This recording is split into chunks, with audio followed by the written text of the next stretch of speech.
चलो आज का जो टॉपिक होगा फंडामेंटल में, that will be the primary memory. Primary memory में सबसे पहले हमने क्या देखा, ठीक है, बेसिकली मेमोरी क्या होती है और उसकी रिक्वायरमेंट क्या होती है। बाद में टाइप्स ऑफ बेसिकली मेमोरी क्या होती है, सबसे रूट टाइप, सबसे ऊपर वाली type, that is an volatile और नॉन वोलेटाइल। मतलब कि एक मेमोरी ऐसी होती है जिसमें इलेक्ट्रिसिटी कंटिन्यूसली रिक्वायर्ड है और दूसरी मेमोरी जिसमें इलेक्ट्रिसिटी कंटिन्यूसली रिक्वायर्ड नहीं है। बाद में उसमें और क्या क्लासिफिकेशन आया कि कोई भी मशीन होता है उसमें बेसिकली दो टाइप्स की ही मेमोरी होती है। The first one is then primary and second is then secondary. जैसे नाम वैसा काम। प्राइमरी मतलब कि उसके बिना कंप्यूटर हमारा या फिर कोई भी इलेक्ट्रॉनिक मशीन उसके बिना काम नहीं कर सकता है। सेकेंडरी मेमोरी मतलब कि यूज़र की एक एडिशनल फंक्शनलिटी वो प्रोवाइड करता है यूज़र को। मतलब कि कोई भी इंफॉर्मेशन यूज़र को परमानेंटली अगर स्टोर करवानी है तो वो सेकेंडरी मेमोरी रिक्वायर्ड है, कंपलसरी नहीं है। मतलब कि उसके बिना हमारा इलेक्ट्रॉनिक जो कुछ भी डिवाइस होगा वो स्टार्ट ही नहीं होगा, ऐसा नहीं है। अगर वो रखते हो तो वो अलग बात है, लेकिन कंपल्शन में वो आता नहीं है। साथ में वो भी देखा था कि कैश मेमोरी क्या है, प्राइमरी मेमोरी क्या है और सेकेंडरी मेमोरी बेसिकली क्या होती है, वो हमने पढ़ा था। और आज में प्राइमरी मेमोरी के फर्दर जो कुछ भी टाइप्स है वो हम पढ़ने वाले थे। जैसे रैम और रोम। रैम में एस रैम आता है, डी रैम आता है, बाद में रोम में पी रोम, ई प्रोम और ई प्रोम। अब बेसिकली क्या होता है वो हम देखने वाले हैं। सबसे पहले तो रोम, जैसे कि यहाँ पे लिखा है permanent type of an memory. मतलब कि इसमें जो कुछ भी डेटा स्टोर हो जाता है वो परमानेंट होता है। पावर सप्लाई जाने के बाद भी हमारे सिस्टम में जो कुछ भी डेटा होगा वो एज इट इज स्टोर होगा। साथ में यहाँ पे लिखा है you can write data only once, however once it is written you can read it any numbers of time. मतलब कि एक बार इसमें डेटा अगर राइट हो भी गया है तो उसको कोई ऐसा स्टेटमेंट नहीं है कि आपको भाई 5 बार ही रीड कर पाओगे, 10 बार ही रीड कर पाओगे। जहाँ तक आपको डेटा जितनी बार इसमें से रीड करवाना है उतनी बार डेटा रीड करवा सकते हो। मतलब कि हमारा कंप्यूटर का जो बायोस होता है वो रोम होता है। रोम जितनी बार कंप्यूटर को आप स्टार्ट करते हो शटडाउन के बाद, उतनी बार डेटा उसमें से रीड करके हमारा जो कंप्यूटर होता है पूरी सिस्टम को स्टार्टअप करने में हेल्पफुल होता है। मतलब कि आपको तो मालूम ही होगा कि आपकी पूरी मशीन की जो लाइफ स्पान होती है, मतलब कि अभी तक का आपका जो लैपटॉप या डेस्कटॉप 1 साल का या 2 साल का हो चुका है, तो आपने अभी तक में कितनी बार उसको शट डाउन किया और उसको स्टार्ट बूटअप किया। तो जितनी बार बूटअप किया उतनी बार आपका रोम में से डेटा रीड हुआ है।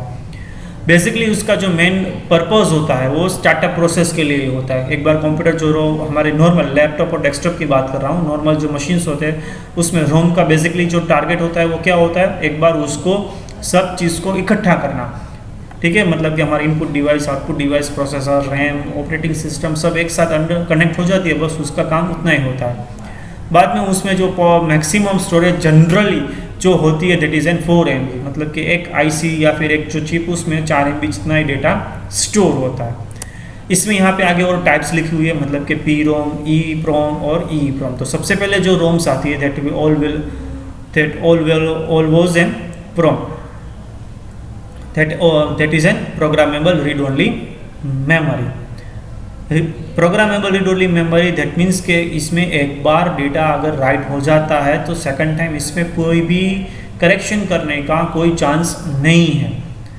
अगर कोई भी मिस्टेक हो जाती है तो आपको नई आईसी में नए से पूरा डेटा राइट करना पड़ता है। ये इसका बेसिकली लिमिटेशंस था और जो काफ़ी लॉस उसमें फेस करना पड़ता था कि जो कुछ भी बंदा डेवलप कर रहा है या फिर जो कुछ भी कंपनी से बना रही है, मतलब कि करेक्शंस अवेलेबल नहीं था। तो उसके लिए एक नया वर्जन इस लोगों ने बनाया that is an EPROM, erasable programmable read only memory. लेकिन इसमें जो बड़ी लिमिटेशन थी वो क्या थी कि इसमें जो डेटा इरेज होता था that was only possible by an ultra violet light. मतलब कि ऐसे ही कहीं भी आप उसको डेटा इरेज करके नए से डेटा राइट नहीं कर सकते।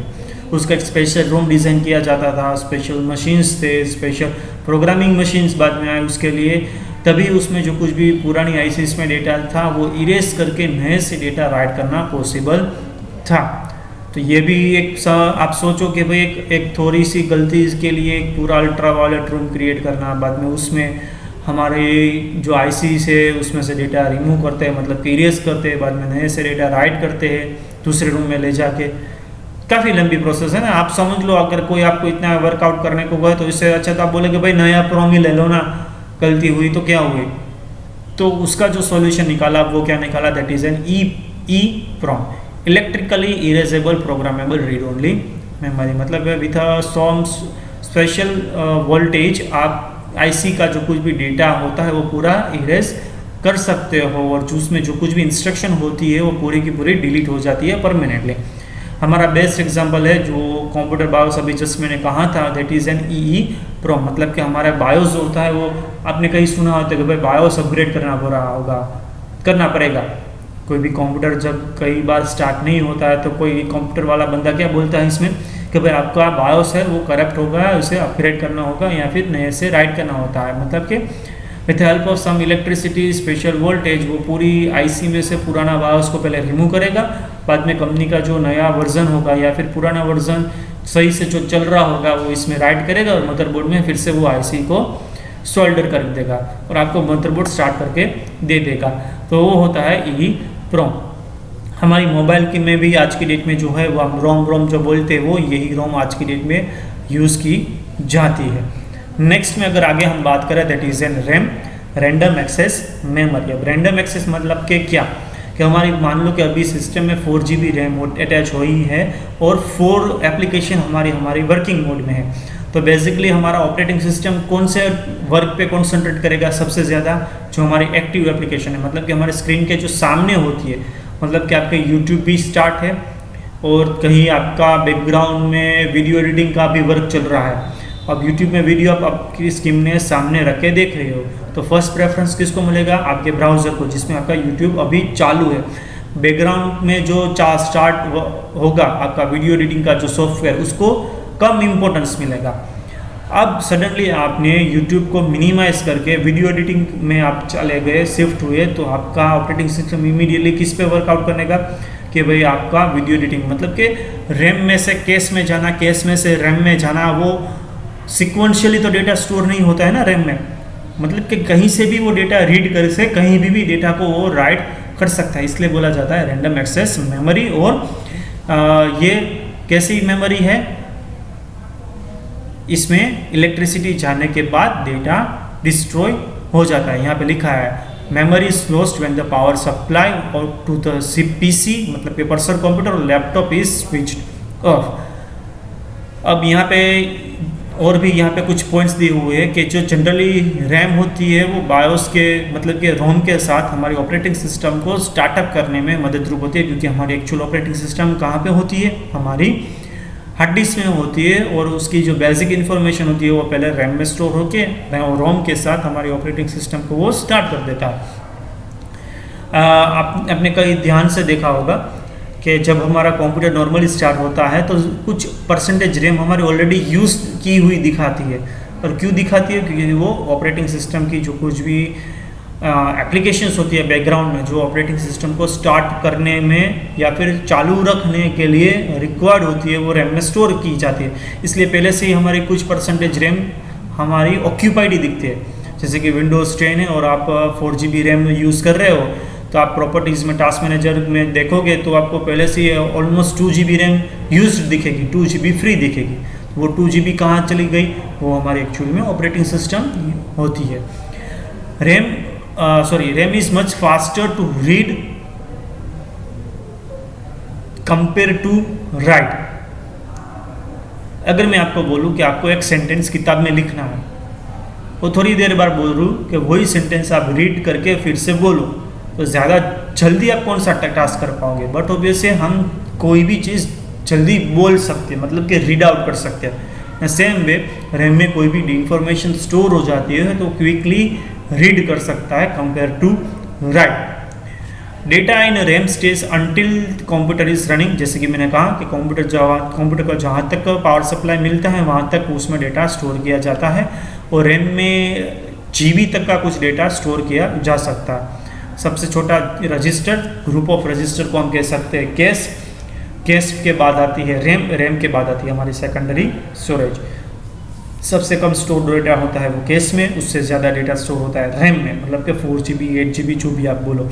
और लास्ट में की उस स्टेट में लिखा है 32 bit PC can have maximum of 4 GB RAM and 64 bit machine can have up to 16 EB। आप 16 GB समझ लो, एक्साबाइट तो एक अलग ही फिगर है, वो यहाँ पे नहीं लेता हूँ क्योंकि आगे के सिलेबस में आएगा KB क्या है, MB क्या है, GB क्या है, सब हम पढ़ेंगे बाद में। लेकिन आप समझ लो 16 GB है, वो भी कम रैम तो नहीं है ना कंपेयर टू 4 GB।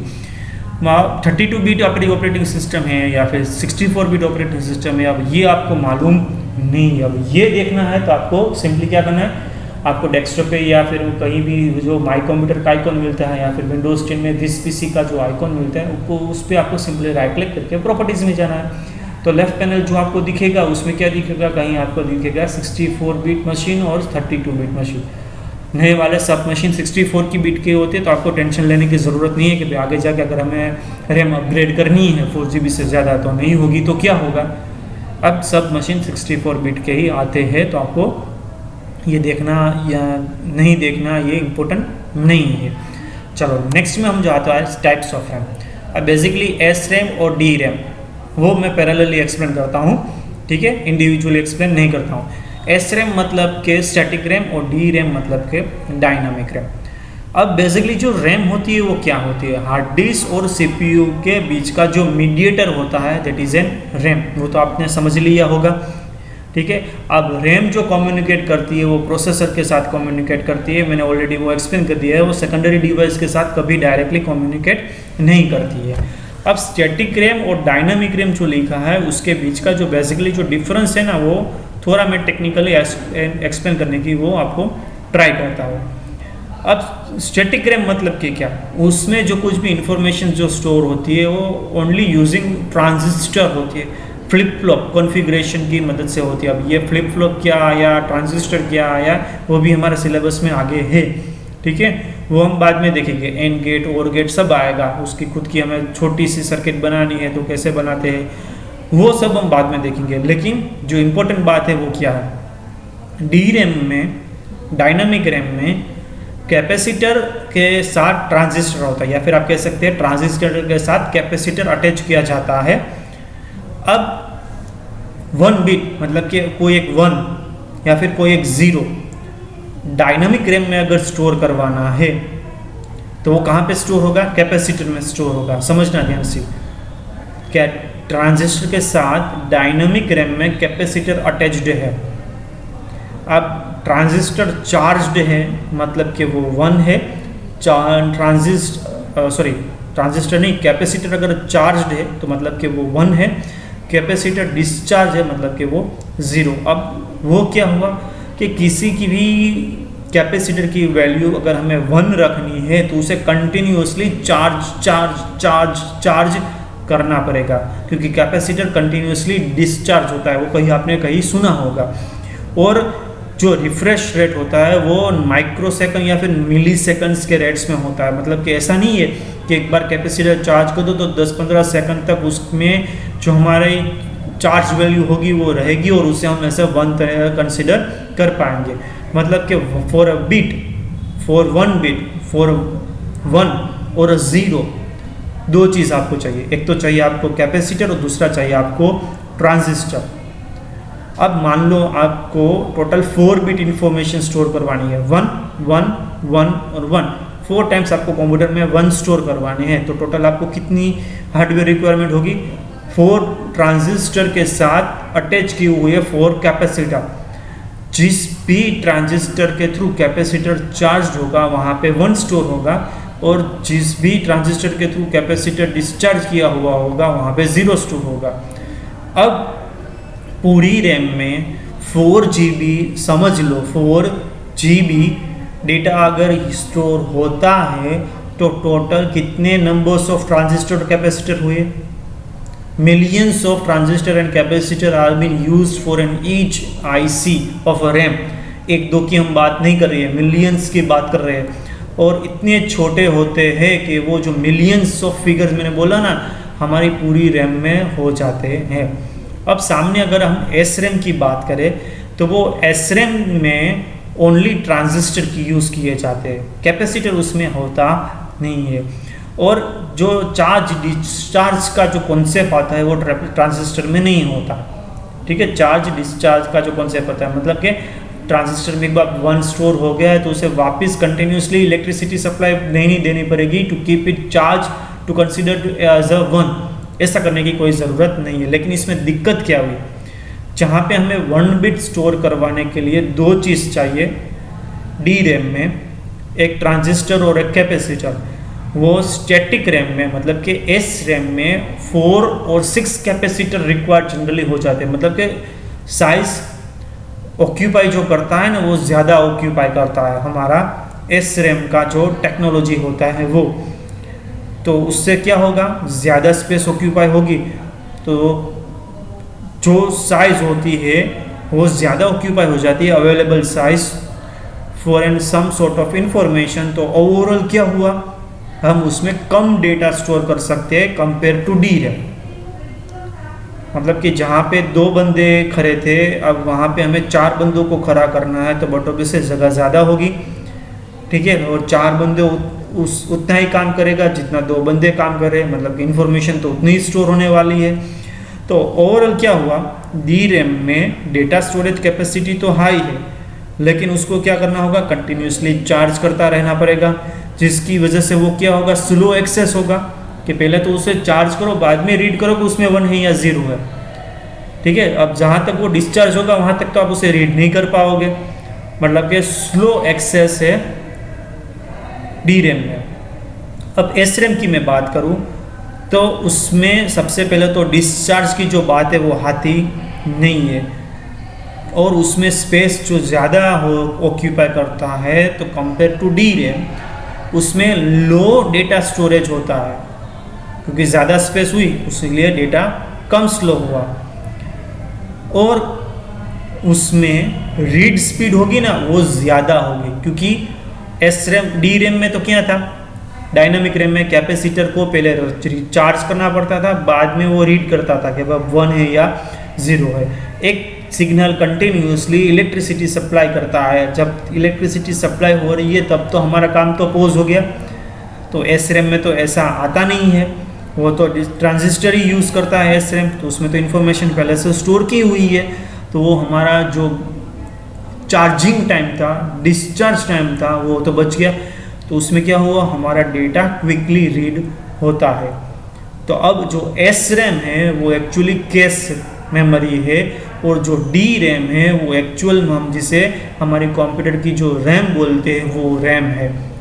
मतलब कि जो मैंने सबसे पहले एक्सप्लेन किया था कैश मेमोरी और प्राइमरी मेमोरी में, भाई प्राइमरी मेमोरी स्लो स्पीड पे काम करती है और कैश मेमोरी हाई स्पीड पे काम करती है। क्यों काम करती है कि भाई उसको कंटिन्यूसली चार्जिंग करना नहीं रहता है, इसलिए उसमें डेटा लॉन्ग टर्म पे स्टोर होता है, और उसकी वजह से हमारा चार्ज और डिस्चार्ज जो टाइम होता है वो बच जाता है, इसलिए उसकी जो रीड स्पीड और राइट स्पीड होती है वो हाई हमें मिलती है, और ज़्यादा ट्रांजिस्टर उसमें यूज़ किए जाते हैं, इसकी वजह से उसमें हमें लो स्टोरेज अवेलेबिलिटी होती है। अब हमारी जो रैम होती है वो कैपेसिटर और ट्रांजिस्टर के साथ में यूज़ करता है, तो ट्रांजिस्टर को कंटिन्यूसली हमें चार्ज डिस्चार्ज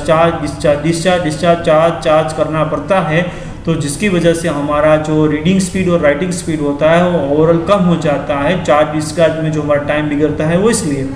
लेकिन एक पर्टिकुलर कोई भी एक नंबर स्टोर करने के लिए, बीट 1 0 को स्टोर करने के लिए 2 ही चीज़ चाहिए, ट्रांजिस्टर और कैपेसिटर, तो उसमें लेस स्पेस ऑक्यूपाई होती है, जिसकी वजह से हमें हाई स्टोरेज उसमें मिलता है, मतलब कि 4 GB या फिर 8 GB का हमें डेटा स्टोरेज अवेलेबल होता है। अब यहाँ पे SD रैम और DDR रैम लास्ट में जो लिखा है वो क्या है, मैंने प्रीवियस वीडियो में मैंने एक्सप्लेन किया था कि हमारे प्रोसेसर की जनरली आपने रीड किया होगा कि वो 2.3 गीगाहर्ट्ज़ का प्रोसेसर होता है, वो 4 गीगाहर्ट्ज़ का 3.1 गीगाहर्ट्ज़ का प्रोसेसर है, और रैम हमारे कितनी की आती है, आपने कहीं रीड किया होता है, किया है?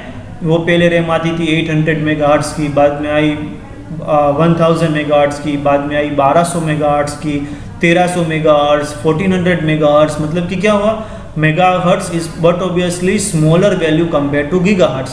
तो जो क्लॉक फ्रीक्वेंसी होती थी पुराने समय में, वो उसे डे बाय डे अपग्रेड करते करते करते हमें डी रैम मिली, बाद में DDR1 मिला, बाद में DDR2 आया, बाद में DDR3 आया, बाद में DDR4 आया। मतलब कि क्या कि प्रोसेसर को जिस स्पीड से डेटा चाहिए वो प्रोसेसर की स्पीड तो हाई होगी, लेकिन जो स्पीड से डेटा अवेलेबल प्रोवाइड कर रहा था वो तो बढ़ नहीं रही थी, तो उसे भी बढ़ाना चाहिए, तभी वो कैश मेमोरी में डेटा स्टोर करके प्रोसेसर को प्रोवाइड करेगा। तो वो जो हमारी क्लॉक फ्रीक्वेंसी मेंटेन करता है उसके जो डिफरेंस वर्जन्स होते हैं, that is an DDR1, DDR2, DDR3 and DDR4। DDR4 में जहाँ तक मुझे मालूम है उसमें कितने मेगाहर्ट्ज आता है, 1400 मेगाहर्ट्ज आता है। तो मतलब कि हाई स्पीड में से वो कैश को कंट्रोल करता है और हमारा प्रोसेसर कैश में से उतनी जल्दी इंफॉर्मेशन को रीड आउट कर सकता है। तो आज का वीडियो बस इतना ही। वीडियो पूरा समझ में आया है तो लाइक कर दो, नहीं तो डिसलाइक कर दो। कमेंट में लिखो क्या अच्छा लगा क्या नहीं लिखा, तो हम उसको इम्प्रोवाइज करेंगे। और सब्सक्राइब विद बेल आइकॉन करना, तभी आपको सभी वीडियोस के नोटिफिकेशन यूट्यूब में मिलते रहेंगे।